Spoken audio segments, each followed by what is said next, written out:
മയക്കുമരുന്ന് കേസിൽ കഴിഞ്ഞ ദിവസം കസ്റ്റഡിയിലായ ഗുണ്ടാ നേതാവ് ഓം പ്രകാശിന്റെ മുറിയിൽ മലയാള സിനിമാ താരങ്ങൾ എത്തിയതായി പോലീസ് കണ്ടെത്തി. മലയാള സിനിമയിലെ യുവതാരങ്ങളായ നടൻ ശ്രീനാഥ് ബാസിയും നടി പ്രയാഗ മാർട്ടിനും കൊച്ചിയിലെ പഞ്ചനക്ഷത്ര ഹോട്ടലിൽ ഓം പ്രകാശ് ബുക്ക് ചെയ്ത മുറിയിൽ എത്തിയിരുന്നതായാണ് മരട് പോലീസിന്റെ റിമാൻഡ് റിപ്പോർട്ടിൽ പറയുന്നത്. ഇവരുൾപ്പെടെ 20ഓളം പേർ മുറിയിലെത്തിയതായും ഇവിടെ വെച്ച് ലഹരി ഉപയോഗവുമായി ബന്ധപ്പെട്ട കാര്യങ്ങൾ നടന്നതായും പോലീസ് പറഞ്ഞതോടെ ലഹരി കേസിന്റെ തുടരന്വേഷണം സിനിമാ മേഖലയിലും എത്തുമെന്ന് ഉറപ്പായി. ഇതോടെ കഴിഞ്ഞ ഏതാനും ആഴ്ചകളായി പീഡന ആരോപണങ്ങളിൽ അകപ്പെട്ട മലയാള സിനിമാ മേഖല ഇനി ലഹരി കേസിലും പെടുകയാണ്. മലയാള സിനിമയിലെ ലഹരി ഉപയോഗത്തെക്കുറിച്ച് ഹേമ കമ്മിറ്റി റിപ്പോർട്ടിലും പരാമർശമുണ്ടായിരുന്നു. പീഡന കേസുകൾ അന്വേഷിക്കുന്ന SIT ഈ കേസും ഏറ്റെടുക്കാനുള്ള സാധ്യതയുണ്ട്. ഹോട്ടലിൽ 3 മുറികൾ കേന്ദ്രീകരിച്ചായിരുന്നു പോലീസിന്റെ അന്വേഷണം. ഇതിൽ ലഹരി പാർട്ടി നടന്നിരുന്നതായി പോലീസിന് വിവരം ലഭിച്ചിട്ടുണ്ട്. കഴിഞ്ഞ ദിവസമായിരുന്നു കുപ്രസിദ്ധ ഗുണ്ടാ നേതാവ് ഓം പ്രകാശും കൂട്ടാളി ഷിഹാസിനെയും എറണാകുളം കുണ്ടന്നൂരിലെ നക്ഷത്ര ഹോട്ടലിൽ നിന്ന് പിടികൂടിയത്. ഇത് മയക്കുമരുന്ന് ഇടപാട് നടത്തി എന്ന് സംശയത്തിന്റെ പേരിലായിരുന്നു. പരിശോധനയിൽ ഷിഹാസിന്റെ മുറിയിൽ നിന്നും രാസലഹരിയും മദ്യക്കുപ്പികളും പോലീസ് കണ്ടെടുക്കുകയുണ്ടായി. കൊച്ചിയിലെ പ്രമുഖ ഗുണ്ടാ സംഘങ്ങളുമായി ഇവർക്ക് ബന്ധമുണ്ട്. NDPS നിയമപ്രകാരമുള്ള വകുപ്പുകൾ അടക്കം ചുമത്തി കേസെടുത്തതായാണ് മരട് പോലീസ് പറഞ്ഞത്. അന്വേഷണം പുരോഗമിക്കവെയാണ് സിനിമാ താരങ്ങൾ ഇവരെ കാണാനെത്തി എന്ന വിവരം കൂടി പുറത്തുവരുന്നത്. തലസ്ഥാനം കേന്ദ്രീകരിച്ച് വർഷങ്ങളായി ഗുണ്ടാ പ്രവർത്തനങ്ങൾക്ക് നേതൃത്വം നൽകുന്ന ഓം പ്രകാശിന്റെ സാന്നിധ്യം 2 ദിവസമായി കൊച്ചിയിൽ കണ്ടെത്തിയതിന്റെ അടിസ്ഥാനത്തിൽ പോലീസ് പരിശോധന തുടങ്ങിയിരുന്നു. പഞ്ചനക്ഷത്ര ഹോട്ടലിൽ ലഹരി ഇടപാട് എന്ന സംശയത്തിലാണ് നാർക്കോട്ടിക് വിഭാഗം പരിശോധന നടത്തിയത്. ആദ്യം കരുതൽ കസ്റ്റഡിയിലെടുത്ത പോലീസ് ഇവരെ മരട് പോലീസ് സ്റ്റേഷനിലെത്തിച്ച് ചോദ്യം ചെയ്തു. പിന്നീട് ഹോട്ടലിലെത്തിച്ചും വിവരങ്ങൾ തേടി.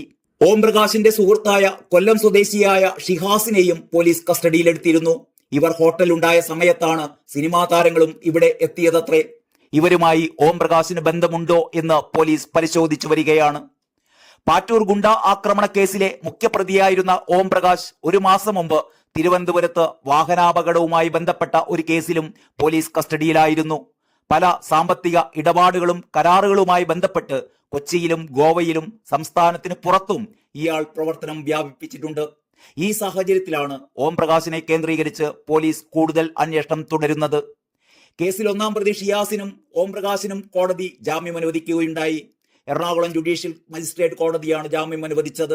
ഇരുവർക്കും ജാമ്യം അനുവദിക്കരുത് എന്നാവശ്യപ്പെട്ട് പോലീസ് കോടതിയിൽ സമർപ്പിച്ച റിമാൻഡ് റിപ്പോർട്ടിലാണ് മലയാള സിനിമാ താരങ്ങളുടെ പേരുകളുള്ളത്. ഇവരെ കസ്റ്റഡിയിൽ ചോദ്യം ചെയ്യണമെന്നാണ് പോലീസിന്റെ ആവശ്യം. ലഹരി ഉപയോഗിച്ചതിന് കൃത്യമായ തെളിവ് നൽകാൻ പക്ഷേ പോലീസിന് സാധിച്ചില്ല. തുടർന്നാണ് പ്രതികൾക്ക് ജാമ്യം അനുവദിച്ചത്.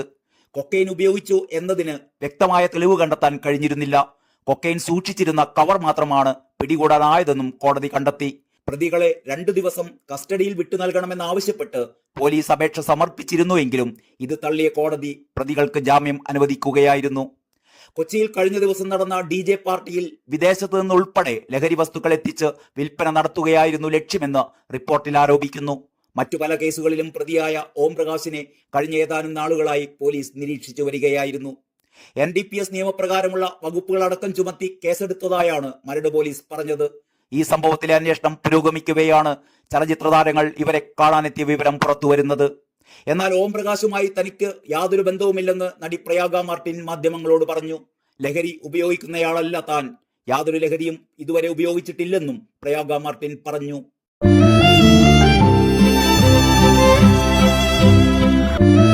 ഇനി മനസ്സ് നിറയെ ഇഷ്ടം നിറഞ്ഞോണം. ഫാമിലി വെഡിംഗ് സെന്ററിന്റെ ഓണാശംസകൾ.